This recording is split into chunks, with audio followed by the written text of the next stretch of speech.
Hello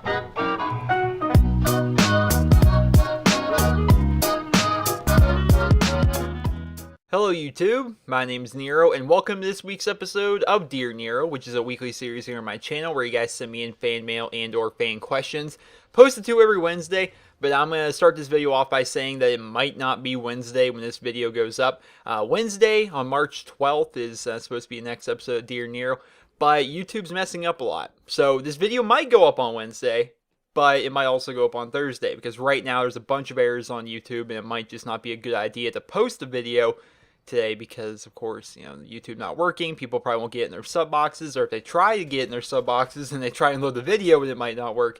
YouTube just kind of broke in on today, Wednesday, March 12th. So I'm going to say that might go up on Thursday. Not entirely sure yet. We got some Titanfall gameplay for you guys. The game just came out the other night, and this one is a pretty good gameplay. It's a really close gameplay. I hope you guys all enjoy that. This week's episode of Dear Nero might be a bit shorter, because I can feel it just in the bottom of my throat and like the upper part of my lungs. I can feel a cold coming. And when I do those 40-minute episodes, those take a very long time to do. And, you know, speaking for nearly an hour straight would just kill my voice. And I think killing my voice when I can feel the cold coming is just going to be a bad idea. So this week's episode is going to be a bit shorter, but hopefully you guys will still enjoy it nonetheless. Let's hop into this with the first question. He's going to write, Dear Nero, I want to get Titanfall, but I only have the Xbox 360, and I recently found out that it's not being developed by Respawn, and it's going to be a very, very small game. What are your opinions? Sincerely, Josh from South Carolina. So Josh, you're right. I forget the name of the studio, but Xbox 360's version of Titanfall is not going to be done by Respawn. From what I can tell, is basically a different development studio. I think it's just going to be porting it from the Xbox One over to the Xbox 360. I could be wrong on that. Let me know about that in the comments if I am wrong, because I definitely don't like giving wrong information. But I'm pretty positive that's the case. How I picture Titanfall being, because the maps themselves, right, the maps are not ginormous. So I think that these maps could run on the Xbox 360.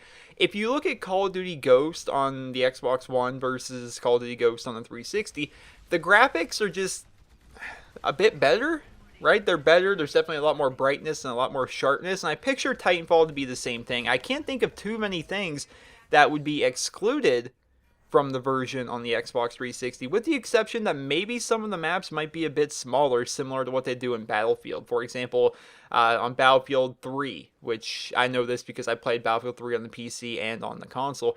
And on Battlefield 3, certain maps, like, they would just be giant on the PC because you can support more players there. But on the console, there's less players, therefore they would kind of restrict the maps and make them a bit smaller. I picture that to be a situation with Titanfall.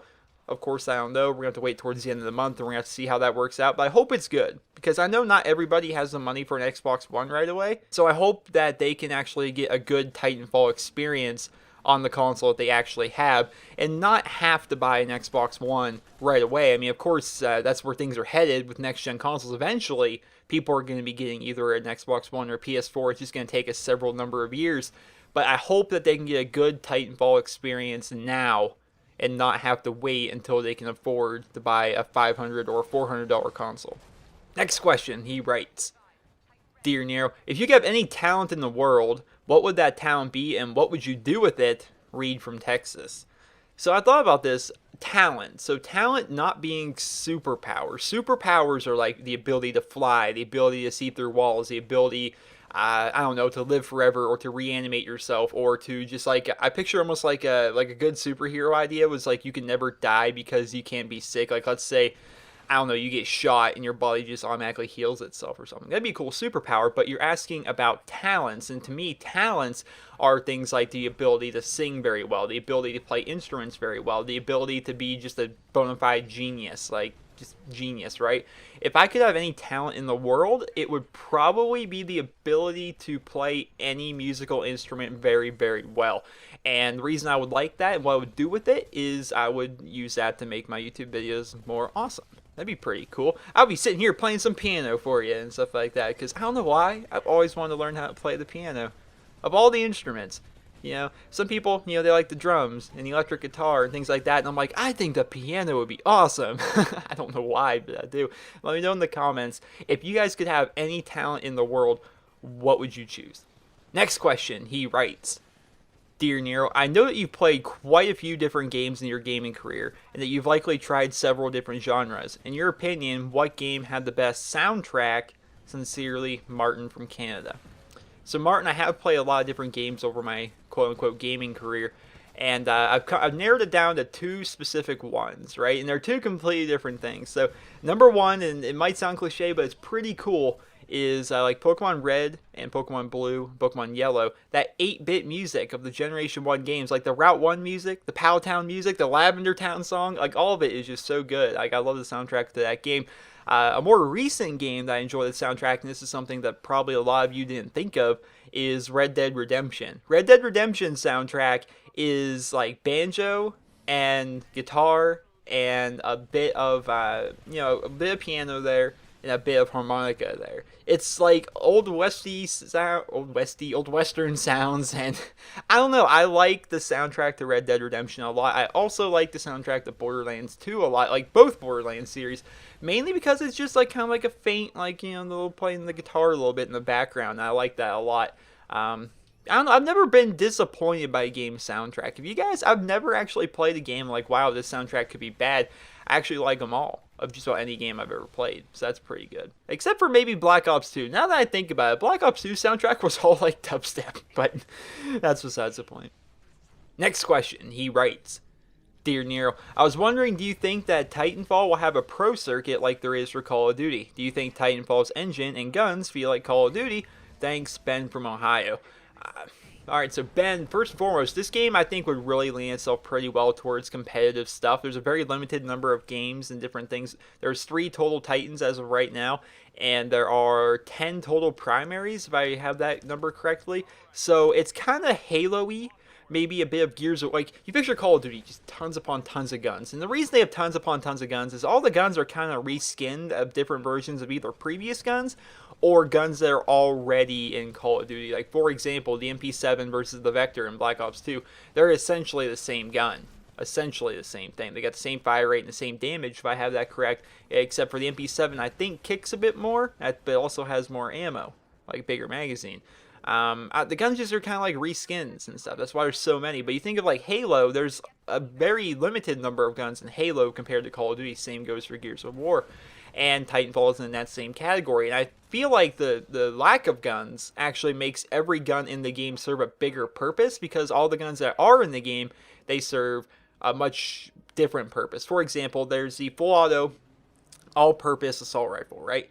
And then you have a burst fire assault rifle, then a high damage semi-automatic assault rifle. And then there is a submachine gun that's got like a ridiculously high fire rate that's really good at close range. Then there's another submachine gun that's got a way slower fire rate that's supposed to be used at medium ranges. Like it has more, like a bigger round in it, so it's more damage downrange, but it's got a slower fire rate. And every gun in the game seems to actually serve a purpose in Titanfall, which I think could really lend itself towards a competitive game. And as it is right now, Titanfall itself is a very competitive game. It's a very different game. It's a very fun game. I would like to see it on the pro circuit stuff, assuming, of course, they don't go the stupid Call of Duty route and ban half the game from being used, which, of course, if you guys have been paying attention to my channel for a long time, you know that that's my biggest quibble with Call of Duty and competitive Call of Duty. It's like, okay, this is not even Call of Duty because you're not allowing over half the game to be used. That's just stupid. Next question, he writes, Dear Nero, I am subscribed to both NerosCinema and Nero's Let's Plays, and I was wondering, do you regret having 2 separate channels, as your Let's Plays may have had more viewers if they were all just on one channel? Thanks for reading this, Niall from the UK. So now I guess I don't really regret it too much. I don't regret it very much. When I made my Let's Play channel, right, the day I got partnered with Machinima, because the contract that Machinima sent over, they were like, you have the option to partner a backup channel. And I'm like, all right, I'll partner a backup channel that I don't have right now. I'm like, okay, so not only can I partner this channel, I can partner a second channel. What do I do? What do I do for a second channel? And at the time, I only did Call of Duty stuff for the most part. I'm like, well, I guess I could do a Let's Play channel and just play through Pokemon games and stuff if I ever feel like playing Pokemon. And that's what Nero's Let's Plays has become. It's a fun channel that I play games that I want to play that aren't Call of Duty or Battlefield or like, AAA title games or AAA FPS games that, I usually would post in NerosCinema.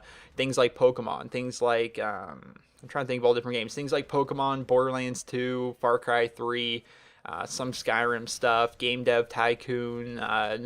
Actually, Sniper Elite Nazi Zombie Army was done on this channel.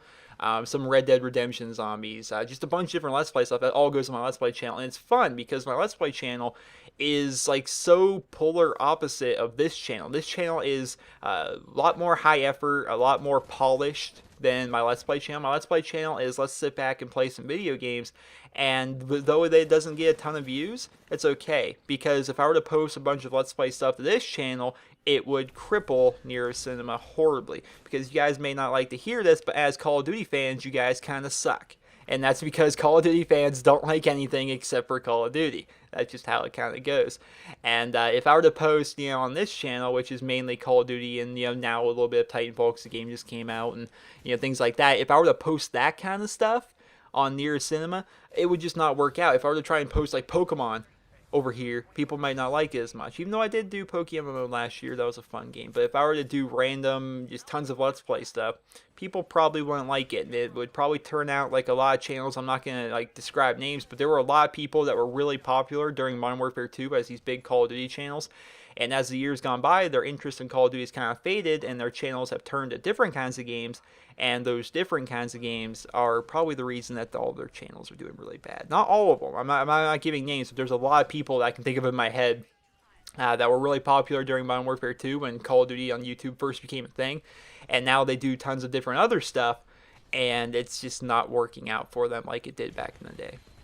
So I'm happy I have two channels, because if you guys like Let's Play stuff, you have the option to go over there. And I'm not going to jam Let's Play stuff down your throat. But if you do like Let's Play stuff, you can go over to my channel, Nero's Let's Plays. There's a link in the description to it if you guys want to check it out. Next question, he writes, Dear Nero, why did you start doing Dear Nero? Jacob from Canada. So Jacob, it was during Modern Warfare 3. I originally quit Modern Warfare 3 because I hated the game so much.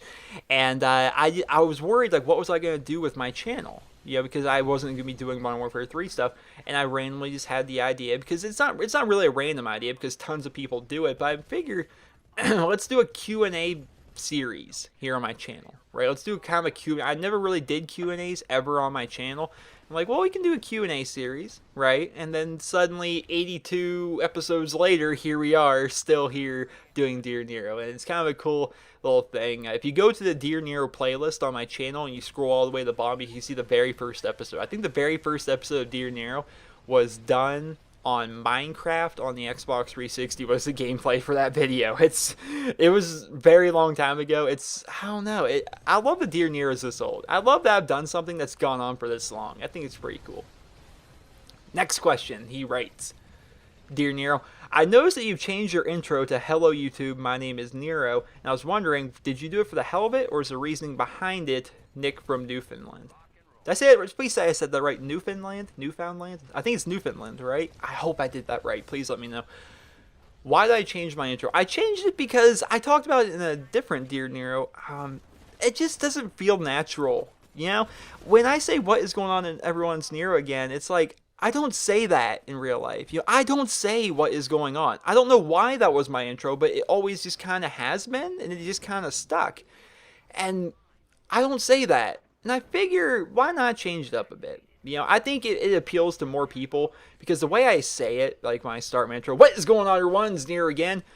It's just like a kind of in-your-face, holy crap, this is a video kind of an intro. And people that had never seen my channel before, and they click on, they see my nice intro, and everyone loves my intro, right? The actual intro with the music, the dun dun dun, everyone likes that. And then as soon as that's over, what is going on, everyone's Nero again, brother? Like I'm freaking Hulk Hogan.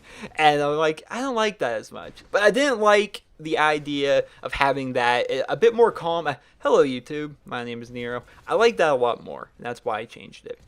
Next and final question he's gonna write, Dear Nero, I know that you've played a lot of DayZ, and I just started to watch a bunch of live streams of the game. I'm thinking about getting the game myself, but the problem is I don't have a good PC. I average around 25 FPS on Minecraft.